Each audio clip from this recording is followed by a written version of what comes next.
Vamos abrir a nossa Bíblia no livro de Efésios, carta do apóstolo Paulo à igreja de Efésios, no capítulo 5 e o versículo 18. Enquanto você se localiza, eu quero externar a minha gratidão ao pastor Júnior, que sempre nos acolhe com todo esse carisma. Estamos felizes por estar aqui e dando abertura ao primeiro dia, Primeiro dia desse trabalho, primeiro dia desse trabalho que nós estamos precisando muito nos dias de hoje, que é uma busca pelos dons espirituais, pela parte espiritual. Nós brigamos muito pelo material, mas quando Tomás de Aquino chegou no papado e o Papa estava contando as coletas, ele disse assim: irmão Thomas, hoje nós vivemos uma vida de uma regalia muito grande. Nós temos um bem financeiro muito bom, as coletas da igreja estão boas, então nós não precisamos mais dizer como disse Pedro: não tenho prata e não tenho ouro, porque nós estamos bem abastados. E Tomás de Aquino disse: o problema é que não conseguimos mais dizer em nome de Jesus, levanta e anda. Então ele disse: nós ganhamos muito, mas perdemos o principal, o poder do Espírito Santo. E isso a igreja não pode perder.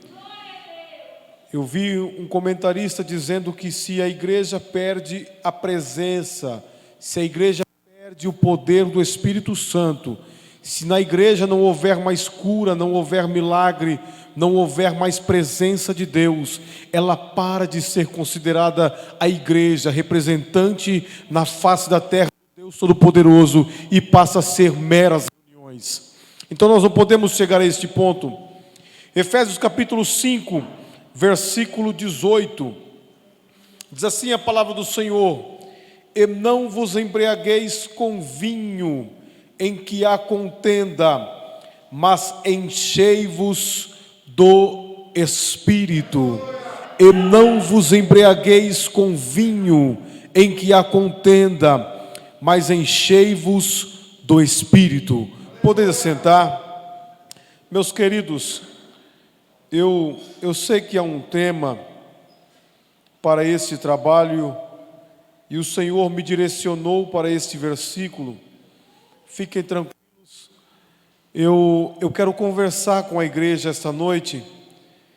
Eu sei da necessidade do que estamos vivendo, e a necessidade maior que estamos vivendo é o que disse Tomás de Aquino: nós corremos tanto por prata, nós corremos tanto por ouro, nós corremos tanto em nosso dia a dia por um bem financeiro. O problema não é esse. É pecado ser rico? De forma alguma. Quando nós olhamos para a Bíblia, nós vamos ver homens ricos, como nossa irmã fez menção de Abraão, homem rico. Quando nós olhamos para a Bíblia, nós vamos ver homens como o próprio Jó, antes da questão da prova, era um homem rico. O problema não está na riqueza, o problema não está no dinheiro, o problema está no mau manuseio dele. Quando o ser humano coloca o bem material acima de Deus, é um problema. Quando o ser humano passa a amar mais o que ele possui do que o que tem dentro dele, isso é um problema. E quando eu olho para a Bíblia Sagrada, eu vejo o próprio Cristo alertando a igreja que o amor a Ele é um problema. Mas por uma contrapartida, eu não vim falar sobre isso, mas falar de algo que é precioso para nós, e a igreja está se esquecendo. Quando eu olho para a carta que Paulo escreveu ao povo de Efésios, chamou-me a atenção esta carta, sendo Paulo autor de muitas epístolas. Esta carta, ela é diferencial. Se você pegar a carta de Efésios e colocá-la com a carta de Gálatas, por exemplo, você vai perceber que a carta de Gálatas, o ministério apostólico de Paulo estava sendo afrontado. Você vai pegar, se você pegar uma carta como a carta aos Colossenses, você vai perceber que Paulo, ele escreve ao povo de Colossos porque a divindade de Cristo estava sendo posta em questão. As cartas que Paulo escreve, em sua maioria, é em defesa teológica. Quando nós pegamos a carta que Paulo escreve ao povo de Roma, nós vamos ver que é a carta mais teológica da Bíblia Sagrada, conhecida como a carta magna, uma carta que quando Martinho Lutero estava estudando, ele entendeu que as indulgências não eram necessárias para uma vida, para uma salvação, que a salvação não era comprada pelo que eu tenho, a salvação não veio por mim, não, a salvação ela veio por Jesus Cristo. Então nós olhamos para as cartas do apóstolo Paulo e entendemos que em sua maioria ele é obrigado a mostrar a sua letra, obrigado a mostrar o seu conhecimento teológico para a defesa de alguma coisa, mas a carta de Éfeso não foi assim. Quando Paulo escreve para o povo de Éfeso, não havia uma perseguição, não havia uma briga doutrinária, não. Paulo escreve para fortalecer os irmãos. Paulo escreve no intuito de mostrar para que aqueles irmãos o que estava bom poderia se tornar melhor. Paulo escreve para que a fé dos irmãos ficasse mais forte, para que o amor deles fosse ainda maior, para que a sabedoria se aumentasse. A preocupação de Paulo era que eles crescessem em fé, amor, sabedoria e conhecimento da glória de Deus. A igreja que nós conhecemos, a nossa igreja, a igreja atual deste século, ela precisa deste conhecimento. Uma igreja que não tem fé não é igreja. O povo que não tem fé não é povo de Deus. Nós, pela fé, a Bíblia vai dizer que Abraão, em fé, ele creu contra a própria esperança. Isso é a igreja. A igreja do Senhor precisa ter fé. Fé é inexplicável. É o firme fundamento das coisas que nós não vimos. A prova daquilo que não se vê é inexplicável. E alguém um dia, tentando explicar fé, ele disse assim: o que é fé? Fé para mim é eu pisar no nada com a certeza que Deus colocará o chão. Nós precisamos ter fé. A fé que Deus pode fazer o impossível. A fé que Deus pode mover montanhas. A fé que o próprio Cristo, com 5 pães e 2 peixinhos, pode alimentar a multidão e ainda sobrar. Mas como? Eu não sei. Por quê? Porque a fé não move a minha mão, não move a mão do pastor Júnior, não. A fé move a mão do Deus Todo-Poderoso. E quando a mão de Deus move, o impossível acontece. Aleluia!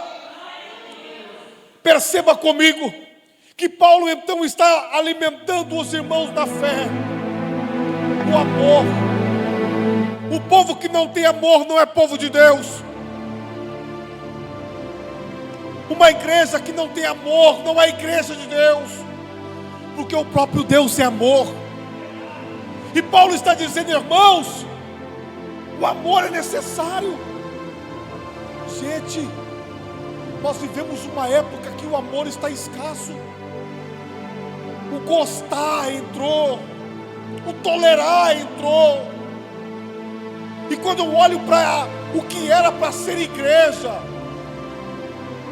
sabe uma questão que eu acho lindo, uma história que eu acho lindo na Bíblia. Todos nós amamos a história de Davi. E eu vou ser bem sincero, uma baita de uma história. A história do menino que derrotou o gigante. A história do menino que estava no campo, quando Samuel vai ungir alguém a rei na casa de Jessé, ele nem está lá. A história que alguém achou, ou melhor, o Deus Todo-Poderoso, ele disse, achei eu a Davi. O homem que, ainda antes de ser homem, Deus trabalhou. Perceba na história de Davi que Deus fez tudo. O caminho de Davi foi tão tremendo que de menino, anonimato, cuidando de ovelhas, ele começa agora a ser o homem mais conhecido de Israel. Aqueles olhavam para Davi e diziam: Davi, Saul matou milhares, mas Davi matou 10 milhares. Olhavam-se para Davi, quando ele passava, olhavam para ele e diziam: sabe aquele menino ali? Ele não é um homem formado ainda, mas ele matou um gigante que assustava o melhor no exército de Israel.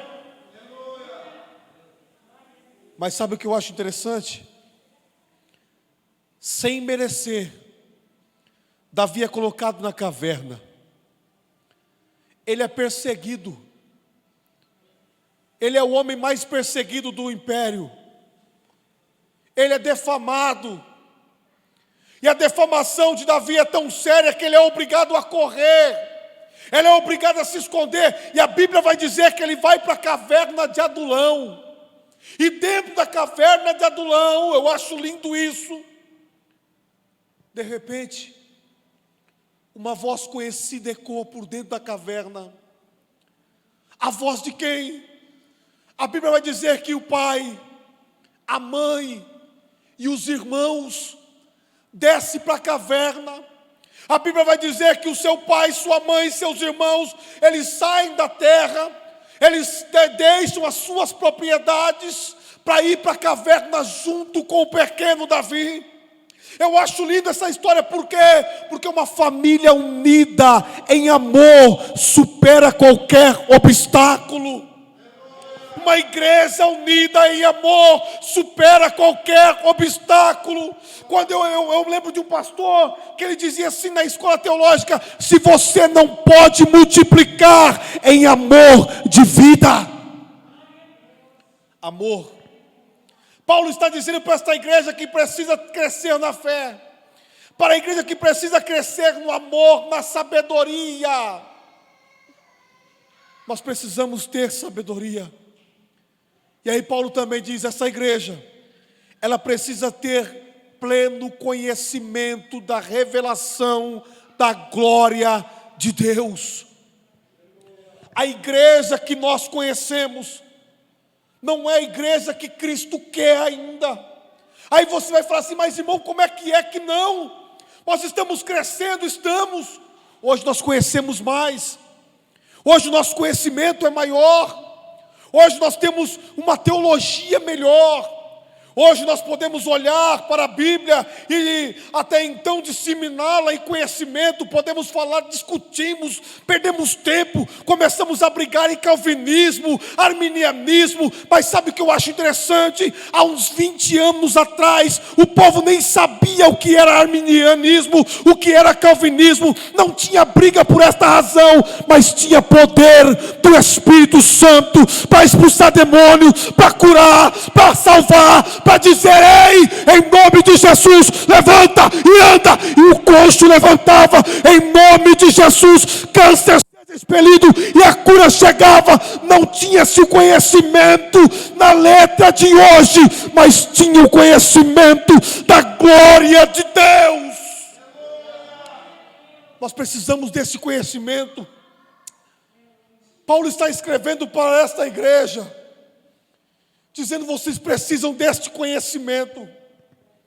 Porque eu preciso do conhecimento da glória de Deus. Porque quando eu conheço a glória de Deus, sabe aquele louvor? Quem já pisou no Santo dos Santos, não tem outro lugar que satisfaça. Um vaso que já foi cheio da glória de Deus não se contenta em ser cheio pelas imundícias do pecado. Um vaso que já provou da graça de Deus, ele não se contenta com manjar do rei. Alguém que já provou da presença do Espírito Santo, ele não se contenta, ele não troca por nada. Por quê? Porque ele sabe que maior é a presença, melhor é a presença, mais gostoso é o momento que vivemos na presença de Deus. É por esta razão que quando os homens estavam indo, Pedro olhou e disse: Senhor, o sermão está duro. Jesus disse, vai também. Jesus, o quê? O Pedro disse, por quê? Para onde é que eu vou? Só na tua presença que é o melhor lugar. Aqui é o melhor lugar, aleluia. Perceba comigo que Paulo está preocupado com esta igreja, neste quesito, crescimento.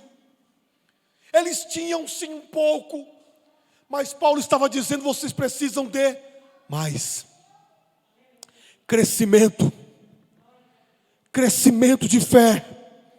Crescimento de amor. Crescimento de sabedoria. Crescimento na revelação da glória de Deus. Nós estamos entrando em quartas que nós vamos tecer este assunto. E o assunto é qual? Crescimento. Qual é a preocupação do pastor? Qual é a preocupação de Paulo? Crescimento na presença de Deus. Deus pode te abençoar nesses dias? Claro que pode. Deus pode abrir porta na pandemia? É claro que pode. Mas a nossa preocupação no momento é crescer na graça do poder do Espírito Santo de Deus. Esse é o propósito. Esse é o projeto posto em pauta. E Paulo está dizendo para esta igreja desta necessidade. Se você pegar para ler o livro de Efésios, esta carta que Paulo escreve ao povo de Éfeso, você perceber que do capítulo 1 ao capítulo 3, Paulo ele está explicando para a igreja que nós somos redimidos. Paulo está explicando para este povo que a graça, o favor imerecido do Senhor nos alcançou, irmão. Você está achando que nós somos bons para estar aqui? Não. Tinha pessoa melhor que nós que poderia estar ocupando este lugar. Nós não estamos aqui porque somos os melhores, porque somos os mais santos, porque somos os mais bonitos, porque somos o tal, não. Tinha pessoa melhor que nós, melhor que eu, que poderia assumir este lugar. Então por que estamos aqui? O favor imerecido do Senhor nos alcançou. Paulo está dizendo isso. A graça do Senhor te alcançou. O amor do Senhor te alcançou. Estamos aqui por quê? Por causa do favor de Cristo. Então Paulo está dizendo para a igreja, olha, vocês são remidos pelo Senhor. Vocês foram redimidos pelo Senhor. E uma vez que vocês foram redimidos pelo Senhor, ele começa o capítulo 4 dizendo, temos que viver uma vida de salvos.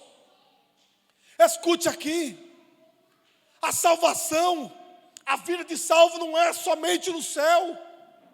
O céu é o ápice da salvação, é a promessa superior. Mas Paulo está dizendo para esta igreja, se você, em nossas palavras de hoje, aceitou Jesus como seu Salvador, viva uma vida como crente. Viva uma vida como salvo já aqui na terra. Aqui na terra. Não é quando Jesus Cristo voltar, eu vou viver uma vida de salvo, não. Paulo está dizendo, aceitou a Cristo, aceitei, foi redimido, fui. Então viva uma vida diferente. Olha só, irmão Luiz Fernando, o irmão está se enganando, não. Olha como é que Paulo começa o capítulo 5. Ou melhor, vamos no 4. Olha como ele começa o capítulo 4. Rogo, pois, irmãos, o preço do Senhor, que andeis como é digno da vocação com que foste chamado. Paulo está dizendo para a igreja, olha, no capítulo 1 ao capítulo 3, ele diz assim, você é redimido, você foi escolhido pelo Senhor, você está numa posição privilegiada, por quê? Porque você é salvo, você está ocupando uma posição. Por quê? Porque você foi escolhido por Deus, você está em posição de destaque e as mãos do Senhor estão sobre você. Então Paulo está dizendo, mas uma vez que você foi alcançado pelo Senhor Jesus Cristo, a tua vida tem que ser uma vida de dignidade. Paulo está dizendo à igreja que olha, como assim? Com toda a humildade, mansidão, com longanimidade, suportando-vos uns aos outros em amor. Olha o que Paulo diz: procurando guardar a unidade do Espírito pelo vínculo da paz. Perceba comigo que no capítulo 4, ele começa a dizer à igreja: vocês têm que viver uma vida diferente. Irmão Fernando, mas a busca não é crescimento? Mas nunca vamos ter crescimento espiritual se nós vivemos uma vida como nós achamos que tem que ser.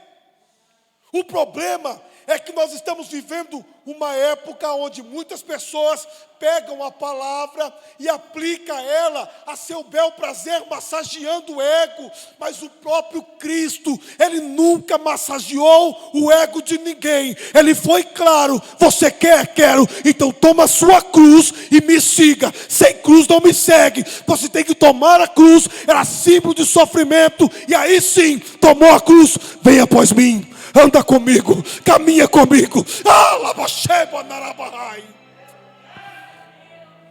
O que tem de gente querendo seguir Cristo sem cruz? O que tem de pessoas querendo caminhar com Jesus, mas sem cruz? Mas não existe evangelho sem cruz. O próprio Cristo não massageou o ego de ninguém. Ele não mudava a mensagem por causa de um e o outro, não. Ele sempre tratou com clareza. E ele diz: se alguém quiser. Ele não força. Ele não empurra. Ele não faz isso. Ele fala: se alguém quiser. E se você quiser, o requisito é tomar a cruz para me seguir. Se você quiser, você tem que renunciar para me seguir. Se você quiser, você tem que abandonar algumas coisas para me seguir. E aí então Pedro disse: Senhor, nós abandonamos tudo. E Jesus disse: Pedro, quem abandona tudo, tanto nesta vida, quando essa trombeta tocar, alcançaremos um galardão ainda maior. Aleluia.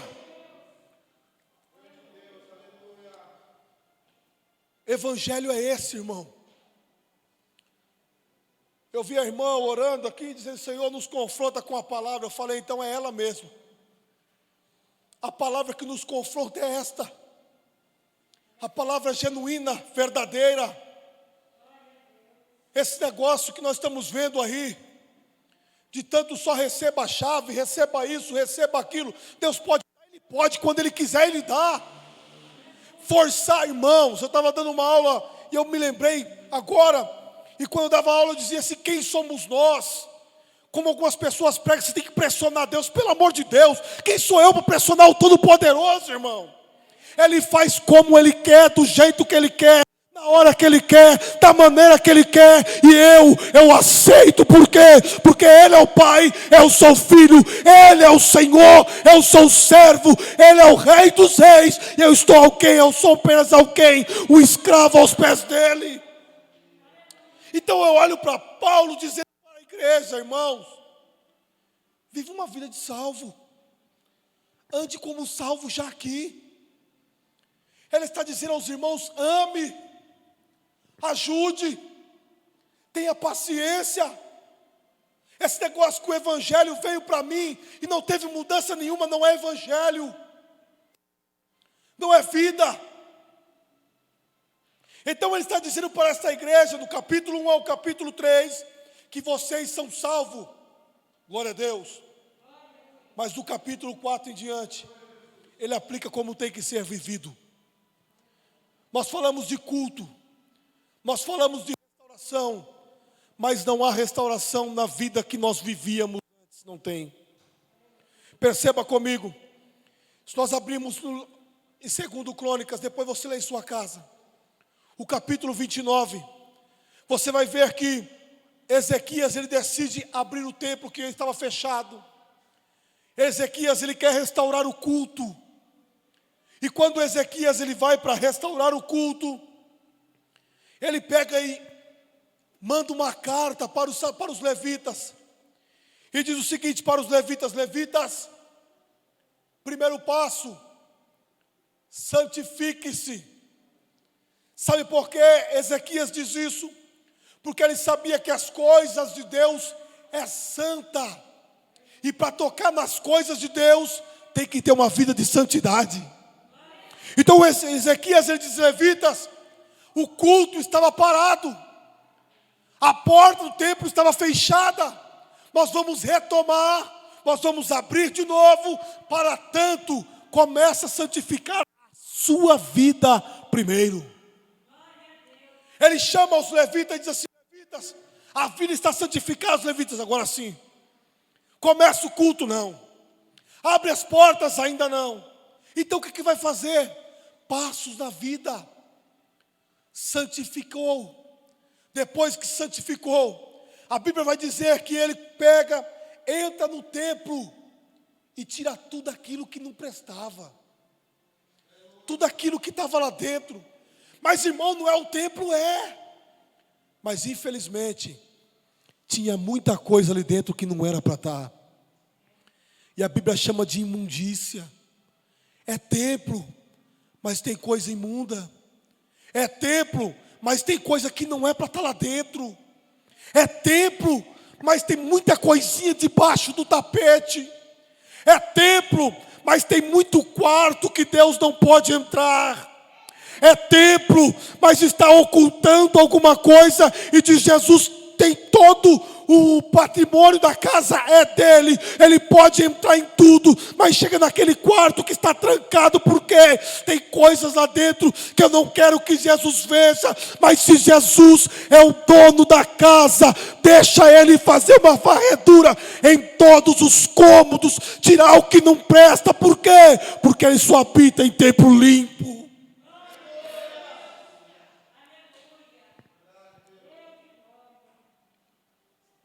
Ele olha e diz assim: olha, tem coisa aí que não é para estar.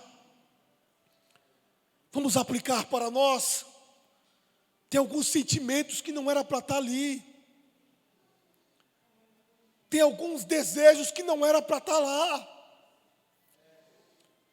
Tem algumas, sabe, aquelas picuinhas que não é para estar ali. Então ele está dizendo assim: olha, tem que tirar tudo aquilo que é imundo, para que a presença de Deus entre no ambiente. A casa tem que ser limpa, o ambiente tem que estar limpo, o altar tem que estar reparado. Quando tudo isso acontece, a glória de Deus desce. Perceba que então eles tiram tudo. E aí os levitas falam: e agora o culto começa? Ainda não. Falta uma coisa, o quê? Trazer de volta aquilo que foi levado, substituído. E é interessante, porque eu olho para a igreja de Laodiceia, eu vejo uma igreja boa, uma igreja rica, mas uma igreja que havia perdido o primeiro amor. E vamos ser sinceros, quantas coisas nós perdemos no decorrer da caminhada. Coisas que eram essenciais para o culto, coisas que eram essenciais para chamar a atenção de Deus, coisas que eram essenciais para que a presença de Deus habitasse em nosso meio, coisas que são essenciais para ofertarmos um culto a Deus. Então ele diz assim: tira o que não presta e traz de volta aquilo que é bom. E quando eles fazem isso, diz a Bíblia que eles abrem as portas novamente, e o Senhor recebe a adoração daquele povo. Aleluia. Então Paulo está dizendo a isso a essa igreja. Paulo está tratando desta situação. Ele diz: tem que ter uma vida diferente, tem que ter uma vida santa, uma vida regrada na presença de Deus. E então Paulo, ele vai dizendo à igreja: queridos, entre todos esses ensinamentos, ele começa o capítulo 5 e diz: sede, pois, imitadores. De quem? De Deus. Sede imitadores de Deus, como quem? Como filho. Gente, eu tenho um menino de 3 anos. tem a Hillary de 7 e tem Luiz Otávio de 3.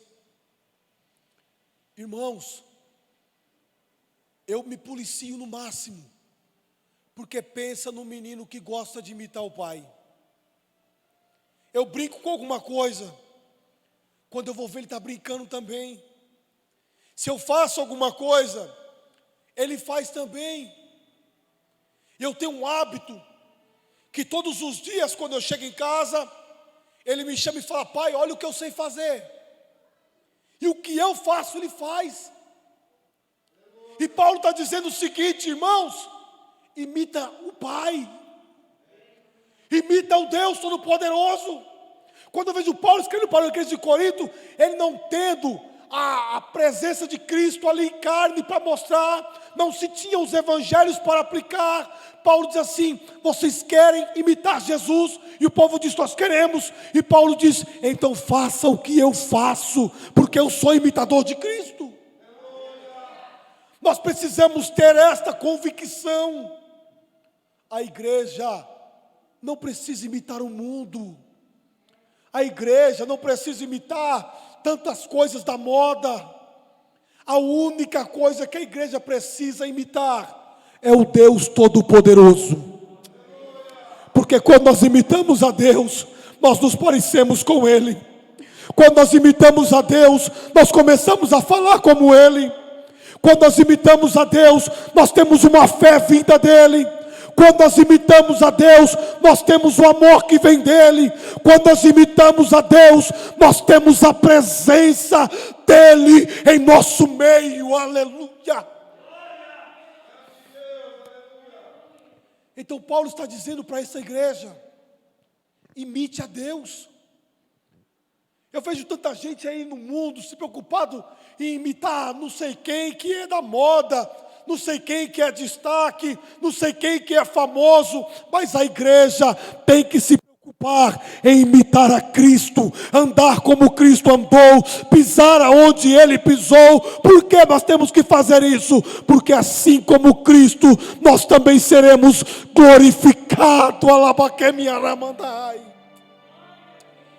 Assim como Cristo. Quando nós seguimos os passos de Cristo, o escritor dos Hebreus diz que em tudo Ele foi tentado, mas sem pecado. Quando nós seguimos os passos de Cristo, nós somos conduzidos ao deserto, mas ainda com fome, não aceitamos pedras de Satanás. Quando nós imitamos Cristo, nós podemos ser levados ao alto e oferecer glória, poder, mas nós vamos entender que maior glória é sentir a presença de Deus. Maior poder é saber que um dia Ele vai voltar para buscar a sua igreja. Imitar a Cristo. E Paulo vai dizendo, irmãos, viver como salvo. Ele chega no verso 18 e diz: viver como salvo é ser cheio do Espírito Santo. Viver como salvo, perceba que ele fala assim: e não vos embriagueis no vinho. Sabe o que Paulo está dizendo? Não perca o juízo, não perca o controle. Ele pega o vinho e o termo embriaguez, porque uma pessoa embriagada, ela perde o controle de si próprio. Perceba que muitos bêbados brigam e não queriam nem brigar. Perceba que muitas pessoas embriagadas agem por emoção. Pessoas embriagadas pegam uma autoconfiança e faz coisa errada. Então Paulo está pegando, dizendo: não perca o controle da sua vida por algo terreno, mas perca o controle, dando o controle na mão do Espírito Santo. Paulo está dizendo: não perca o controle pela bebida, mas entregue o controle na mão do Espírito Santo de Deus. Ele pega um paralelo e diz assim: não se embriague com isso. Ele diz assim: olha, não viva, não deixe a sua vida na mão de outras coisas, a não ser da presença do Espírito Santo. Então isso é uma ordem de Paulo. Ele está dizendo para a igreja: irmãos, não deixe a sua vida à mercê do mundo. Então deixe a minha vida à mercê do quê? Deixe a sua vida à mercê do Espírito Santo. O conselho que Paulo está dizendo para a igreja é: aquele que é salvo não é dominado pelas coisas lá fora. Aquele que é salvo, ele não vive uma vida no pecado, mas vive uma vida cheia do Espírito Santo de Deus. E essa é a nossa busca. Nós precisamos entender isso, irmãos. Nós precisamos ter base disto, ter esse conhecimento, deixar o Espírito Santo guiar as nossas vidas. Quando nós deixamos o Espírito Santo guiar nossas vidas, nós escrevemos como salmista: lâmpada para os meus pés é a tua palavra, ela é luz para o meu caminho. Eu não ando em escuridão. O inimigo pode colocar algumas coisas no meu caminho, mas eu estou enxergando. E seja qual for o obstáculo, eu salto sobre ele. Por quê? Porque lâmpada para os meus pés é a tua palavra, ela é luz para o meu caminho. Quando nós somos guiados pelo Espírito Santo, nós olhamos para o que Paulo escreveu para a carta ao povo da Galácia, quando ele diz: quando você anda pelo Espírito, o desejo carnal vem, ele até tenta, o pecado vem, até tenta, mas eu sou guiado, eu sou cheio, e uma vez cheio do Espírito Santo, o pecado bate a porta, eu não abro, o pecado vem, eu não deixo, eu corro dele. Por quê? Porque melhor é a presença do Espírito Santo de Deus. É a vida que nós precisamos viver. É o conhecimento que nós precisamos ter. Gente, o que tem de pessoas perdendo o casamento não é brincadeira. O que tem de pessoas negando a fé não é brincadeira. Se você parar para pensar, você vai falar assim: olha, eu conheço alguém que separou, alguém que desvirtuou, alguém que abandonou a fé. E aí nós falamos: mas por quê? Porque a prova foi maior. Não, não é isso. A Bíblia diz que Deus não dá uma prova maior que nós não possamos carregar. Então o que foi? O problema não foi de Deus.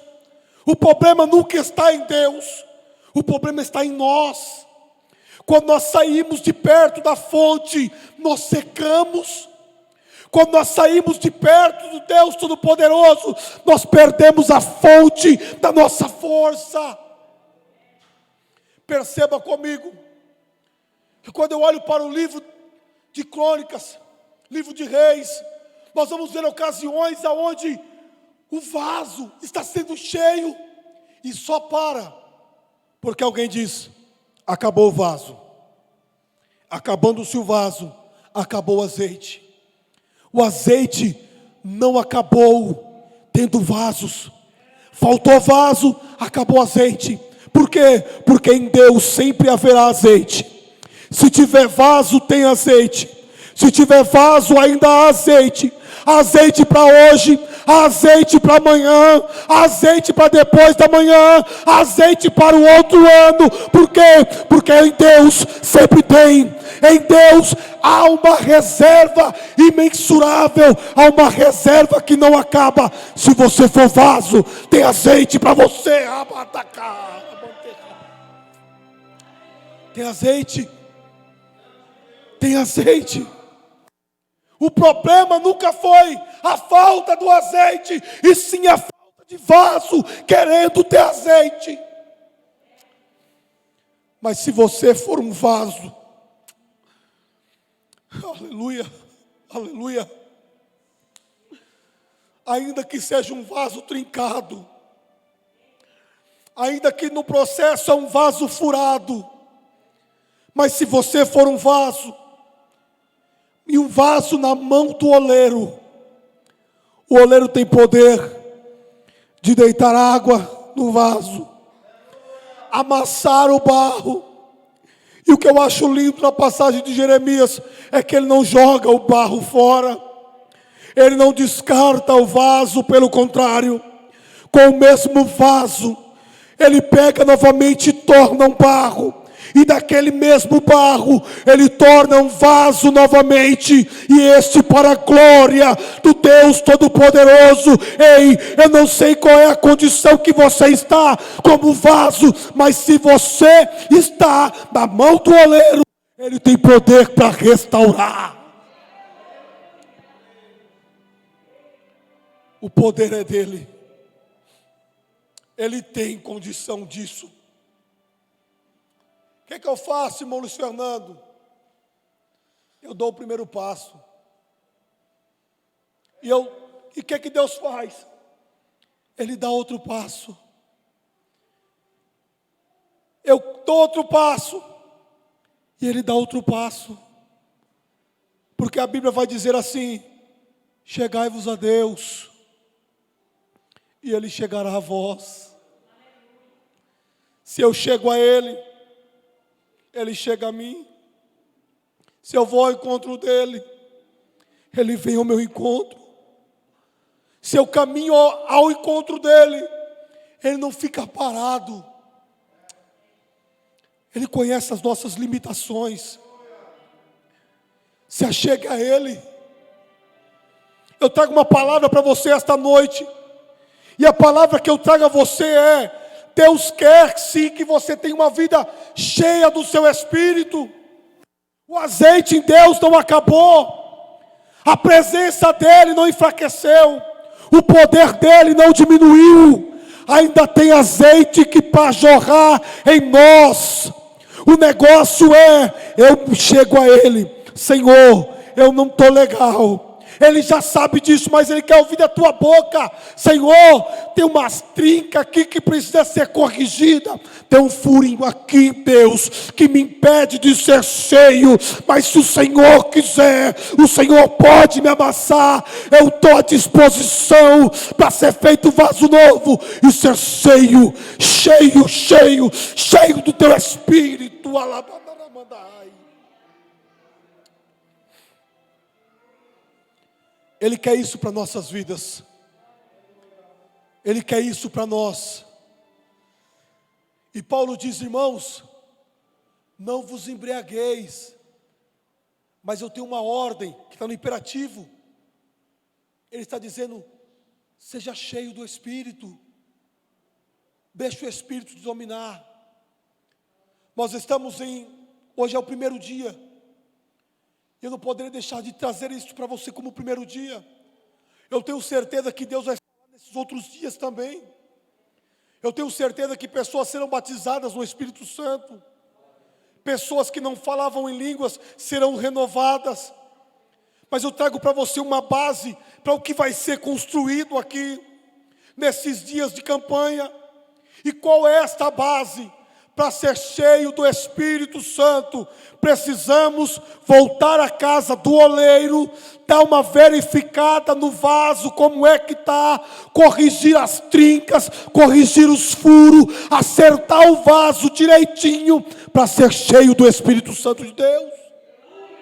A palavra que eu trago para você esta noite é que não é: eu vou ser cheio para viver uma vida de servo, não. Seja servo hoje. Por quê? Porque o azeite só vem sobre aquele que já é servo. Ei, querido, a unção não vem para nos fazer servo, não. A unção vem sobre quem já é servo. É Bíblia, claro que é. A Bíblia vai dizer que os discípulos estavam reunidos em um lugar. Os discípulos estavam orando, buscando a presença de Deus. Eles já eram salvos. Na nossa linguagem, já era crente. A vida estava direcionada pelo Espírito Santo, quando eles estavam orando, e o Espírito Santo veio sobre eles. Irmão Luiz Fernando, eu vou receber o Espírito Santo para me ser crente? Não. O Espírito Santo só vem sobre crente. Só vem para aquele que já está com a vida no altar do Senhor. Então, se você quer ser esta pessoa, se você quer ser esse vaso, reavalie a sua vida, reavalie os seus caminhos, reavalie os seus passos. Mas eu não estou em culto de ceia, e quem disse que é só no culto de ceia? que nós reavaliamos a nossa vida. Nosso pastor presidente veio a falecer recentemente, e em uma de suas últimas mensagens ele pregou, e ele disse sobre isso. Nesse período que estamos vivendo, estamos no tempo de reavaliar a nossa vida. Quando nós olhamos para nós percebemos que nós não somos perfeitos. Quando nós olhamos para nós percebemos que há muito defeito aqui. Mas quando nós olhamos ainda mais para Deus, nós entendemos que mesmo com falhas, com defeitos, nós temos um Deus que nos ama e que nos direciona para uma vida de aperfeiçoamento. Deus quer isso para mim. Ele quer que eu, que você, venhamos a viver uma vida cheia do Espírito dEle. Ele quer que nós venhamos viver uma vida na plenitude do Espírito. Mas agora minha pergunta para você, e eu termino aqui. Você quer? Deus quer. Mas você quer? É o que você deseja? Irmãos, perceba comigo. Quando nós queremos alguma coisa, nós primeiro de tudo, nós demonstramos que queremos. Quando nós queremos alguma coisa, nós planejamos alcançar o que queremos. Nós almejamos, nós arquitetamos e nos esforçamos para conseguir. Você quer ser cheio do Espírito Santo? Porque se você quer viver uma vida pelo Espírito, você vai demonstrar que você quer. E como é que eu demonstro que eu quero? Eu faço como fez os discípulos. Eu vou para o cantinho da oração, o cantinho da busca, o lugar aonde eu vou ter um encontro com o Espírito Santo de Deus. E este lugar não é qualquer lugar. Este lugar, ele vai me fazer abandonar outros lugares. Este lugar me vai fazer deixar de desejar outras coisas, simplesmente para querer alcançar mais de Deus. Gente, olhe para a vida de Moisés. Quando Moisés chegou para Deus e disse: Senhor, eu quero conhecê-lo. O Senhor me conhece, mas eu quero conhecê-lo. O quanto um homem pode conhecer do Senhor é o que eu quero. Mas Moisés, perceba comigo, Moisés viu o mar vermelho se abrir, irmão. Você quer um milagre maior que esse? Moisés viu cerca de 3 milhões de pessoas sendo alimentadas no deserto. Você quer um milagre maior que esse? Moisés viu chover carne, cordonizes no deserto. E você imagina a quantidade. Moisés viu uma sarça ardente à noite, guiando o povo e os poupando do frio que é o deserto. Moisés viu uma nuvem que se movia junto com eles, que direcionava eles, que dava sombra a eles. Moisés viu a roupa crescendo no corpo. Moisés viu a sandália crescendo no pé. Moisés viu milagres todos os dias de Deus. Mas quando Moisés olhou para o milagre, ele entendeu que aquilo não era o bastante. Ele chega para Deus e diz: Senhor, eu vi tudo isso, mas eu quero ver a tua glória. Mostra-me a tua glória. Por quê? Porque a glória é maior que os sinais. A glória é maior que o milagre. A presença de Deus sobrepõe a tudo isso. A presença. Ai, é minha sui que mineria. A presença de Deus, ela vale mais do que qualquer prazer desta terra. Então Moisés diz: Senhor, eu quero a tua presença, eu quero a tua glória, eu quero sentir, eu quero te ver. Aleluia. Você quer? Se você quer, Deus está disposto a te dar. Se você quer, então comece a buscar o Senhor. Se você quer, pegue e faça um propósito com Deus. Senhor, eu quero. O que eu preciso melhorar, porque eu quero. O que eu preciso acertar, porque eu quero. Qual é a trinca que precisa ser removida, porque eu quero. Eu tenho certeza que conforme você for caminhando, as portas, a janela, a mão do Deus Todo-Poderoso se estenderá sobre a sua vida, sobre a sua casa, sobre a sua família, e você vai viver uma vida cheia do Espírito Santo do Senhor, uma vida direcionada pelo Espírito do Senhor, uma vida regrada pelo Espírito do Senhor, uma vida conduzida, porque Deus quer isso para você. Se coloque de pé, eu quero orar contigo. Glória a Deus.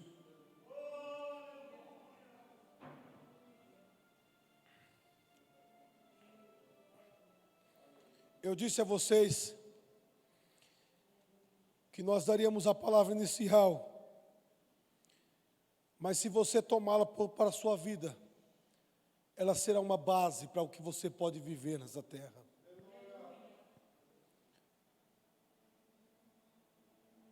Uma base para o que você pode viver na sua casa. Uma base para o que você pode viver no seu trabalho. Por que eu digo isso? Porque uma pessoa cheia do Espírito do Senhor, ela é influenciada em todas as áreas da sua vida. Em tudo. Tudo. Uma pessoa cheia do Espírito Santo passa por problema, Luiz, com certeza. Uma pessoa cheia do Espírito Santo está à mercê de coisas da vida, está. Mas uma pessoa cheia do Espírito do Senhor, ela vence as dificuldades, ela vence os problemas. Por quê? Porque uma pessoa cheia do Espírito Santo, pautado na palavra, ela não é apenas feliz, ela é mais que feliz, ela é bem-aventurada. Uma pessoa bem-aventurada é mais que feliz. Uma pessoa cheia do Espírito Santo não é apenas vencedor, é mais que vencedor por aquele que nos chamou. Alamanderai, aleluia. Arabacore, minha raça. Corre aqui, filha. Eu estou terminando. Erimiassur, que é menihai. Feche seus olhos. Eu quero orar contigo. Ebiante, kamanarevassuri, menihai. Eu convido você nesse momento a uma conversa com Deus. A uma conversa franca. Uma conversa racional. Uma conversa direta. Por que eu digo isso direta? Porque não adianta fazer rodeios com Deus. Dizer, Senhor, foi por causa disso que eu mudei. Foi por causa daquilo que eu mudei. Seja franco, seja direto. Admita as suas fraquezas. Admita as suas limitações. Eu mudei daquilo. Eu parei nisso, eu parei daquilo. E essas coisas me levaram a se afastar do Senhor. Conforme você faz isso, Ele entende que você quer mudar. Porque o primeiro passo para mudar é admitir que está errado.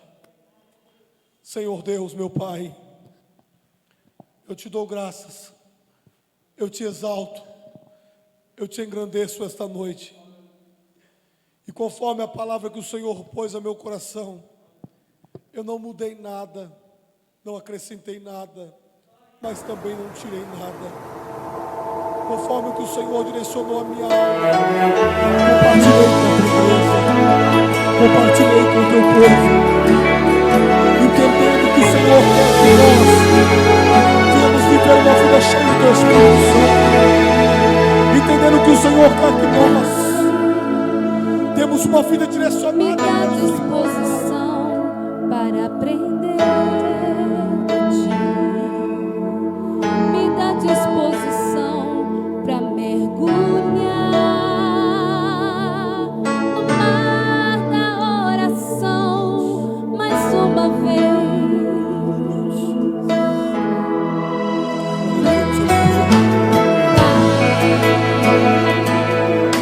Eu quero ser levado por tua direção, ouvir tua palavra e entender com suprema exatidão do que queres de mim.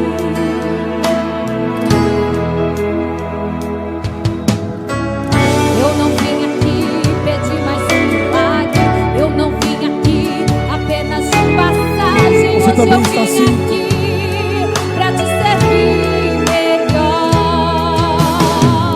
Eu não vim aqui pedir mais um milagre, eu não vim aqui apenas de passagem. Hoje eu vim aqui pra te servir melhor. É o que você quer? Renovo. O que eu quero é renovo, pra te servir de novo, Tem que abaixar. de novo, renovo. O que eu quero é renovo, pra ter um brilho no rosto, de novo.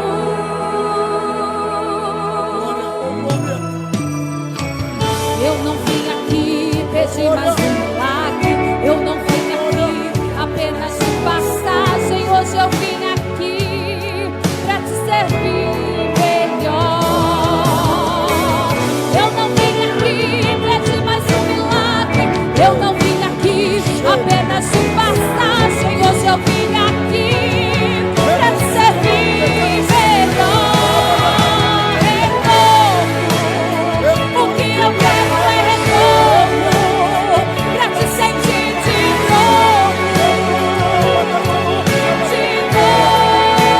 Em nome de Jesus, renovo. sinta a presença do Espírito Santo. Sinta o renovo do Espírito Santo. Seja cheio.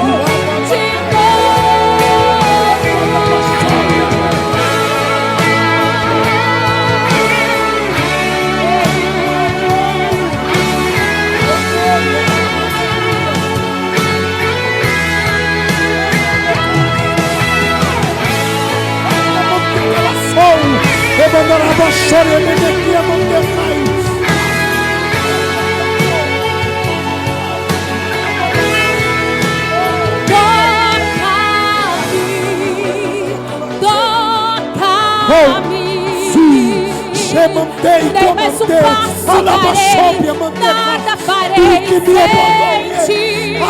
Toca-me, toca-me. Dei mais um Receba, passo, darei, sinta a nada presença, farei sinta. sem ti. Toca-me, toca-me. Dei mais um passo, darei, nada farei sem ti.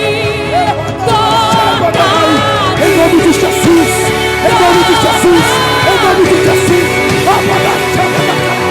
Em nome de Jesus, em nome de Jesus.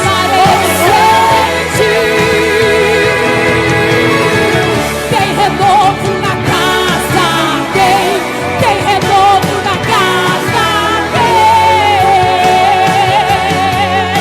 e tem renovo na casa, tem renovo na casa, renovo, o que eu quero é Receba renovo, receba renovo.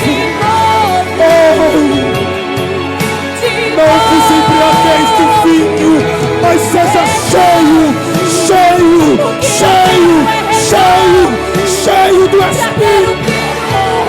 Espírito.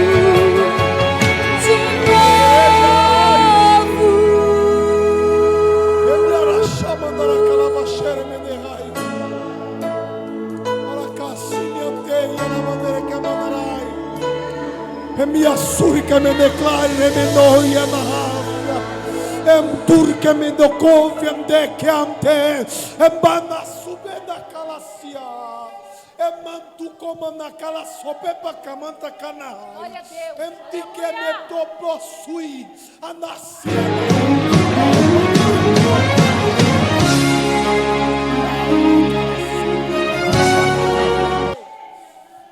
Oh glória, oh glória, oh glória, oh glória.